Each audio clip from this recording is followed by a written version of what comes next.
When you hear the name Hedy Lamarr, you probably think of a glamorous old Hollywood movie star. And you'd be right, she was incredibly famous for her beauty and acting in films like Samson and Delilah. But what most people don't know is that Hedy Lamarr was also a brilliant inventor. She helped create technology that's inside your phone and powers the Wi-Fi you use every single day. It's a truly surprising story, a secret part of history that was hidden for a very long time. Hello, Curious Clan. Welcome, or welcome back. Let's get in. Hedy's most important invention was something she called the secret communication system. Designed during World War II, this invention laid the basic groundwork for almost all modern wireless communication. Even though she passed away in 2000, her genius was finally recognized in 2014 when she was inducted into the National Inventors Hall of Fame. That's why many people now call her the mother of Wi-Fi and other wireless tech like Bluetooth and GPS. Her story shows us that amazing ideas can come from literally anywhere, not just from people in labs. Hedy Lamarr was born Hedwig Eva Kiesler in Vienna, Austria, in 1914. She came from a family that encouraged learning and curiosity. Her father, a banker, inspired her to look closely at how things worked. Imagine a little Hedy, just 5 years old, taking apart her music box because she wanted to understand what made it tick. Her mother, a concert pianist, made sure Hedy also loved the arts. But even with her sharp mind, Hedy ended up in acting. She became a huge star in Europe. And right away, a pattern emerged. People were so captivated by her beauty that they often overlooked how incredibly smart she was. This was a challenge she faced throughout her life. A difficult chapter for Hedy was her brief marriage to an Austrian weapons dealer named Fritz Mandl in 1933. She described feeling like an object of art, which had to be guarded and imprisoned. She was forced to attend dinners where Mandl and his business partners, some linked to the Nazis, discussed military technology. This sounds awful, right? But these conversations, though unwelcome, gave her crucial insights into the weaknesses of radio-controlled systems. She learned about how easy it was to jam signals.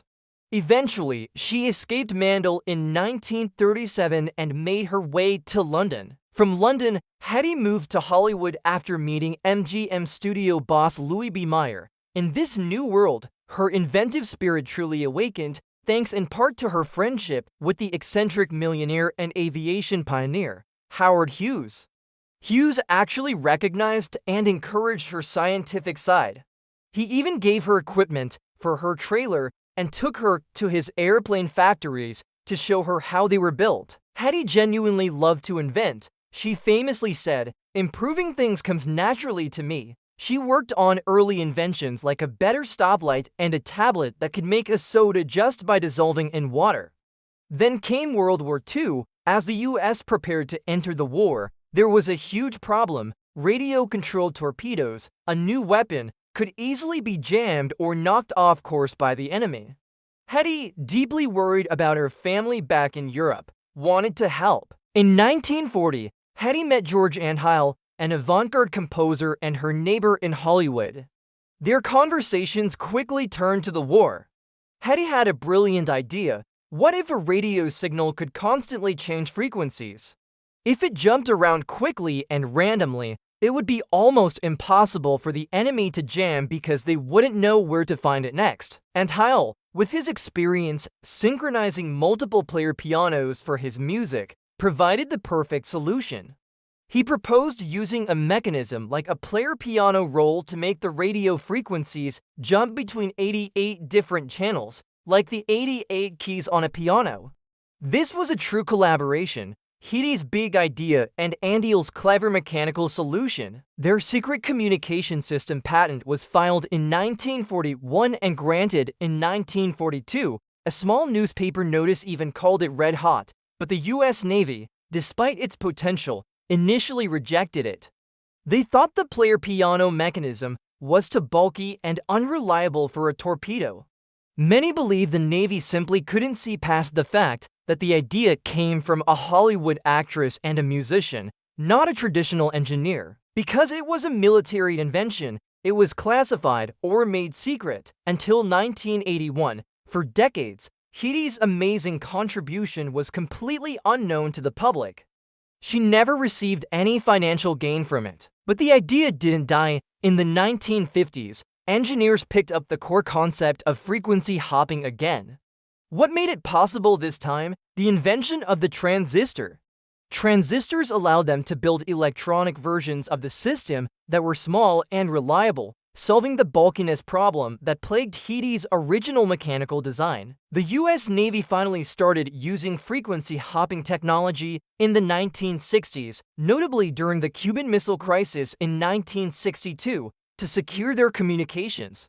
It was also used to control early drones. Today, the core principles from Hedy and Untold's system are found in so many technologies we use daily: Wi-Fi, GPS, and Bluetooth.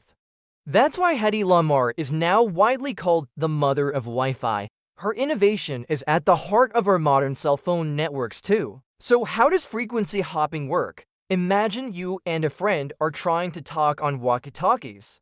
If someone else tries to listen in or interrupt you, they just tune to your frequency. But with frequency hopping, you and your friend have a secret, prearranged list of thousands of frequencies. Every fraction of a second, your walkie-talkies jump to a new frequency on that list. If an enemy tries to jam one frequency, your signal is already gone to the next one. It makes your communication incredibly secure and hard to intercept. Now, Hedy didn't invent Wi-Fi itself. Her frequency hopping was one foundational piece that made Wi-Fi possible. The very first Wi-Fi standard, from 1997, actually included frequency hopping as an option. But Wi-Fi's journey is a big collaboration.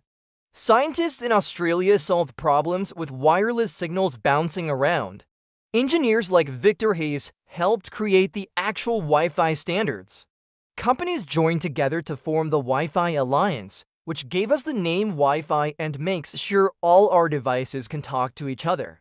And then companies like Apple brought the first home Wi-Fi products to market.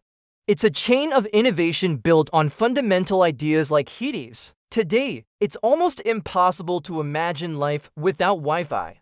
It's everywhere in our homes, schools, coffee shops, and workplaces. It has completely changed how we work. Offices are connected, allowing huge teams to collaborate. Remote work, online meetings, all of this relies on Wi-Fi. At home, Wi-Fi powers smart devices, from smart speakers to security systems, making our lives more convenient and efficient. Social media, online shopping, streaming movies, and music, none of these would exist as we know them without Wi-Fi. Even education has transformed, with online learning becoming standard, all thanks to this wireless connectivity. Wi-Fi has democratized internet access, connecting billions of people and opening up a world of information. It truly shows how one invention, based on a brilliant idea from an unexpected source, can lead to massive changes across society. Hedy Lamarr's genius was acknowledged late in her life, and sadly, mostly after her passing. She received awards in the late 1990s and was inducted into the Inventors Hall of Fame in 2014. Her story reminds us that brilliant minds come in all forms, and we must make sure that talent and innovation are recognized, no matter who they come from. Hedy Lamarr, the movie star, was also Hedy Lamarr, the visionary inventor who helped build our connected world. I hope this video satisfied your curiosity. Share it with others, like the video. Subscribe the channel, stay curious folks.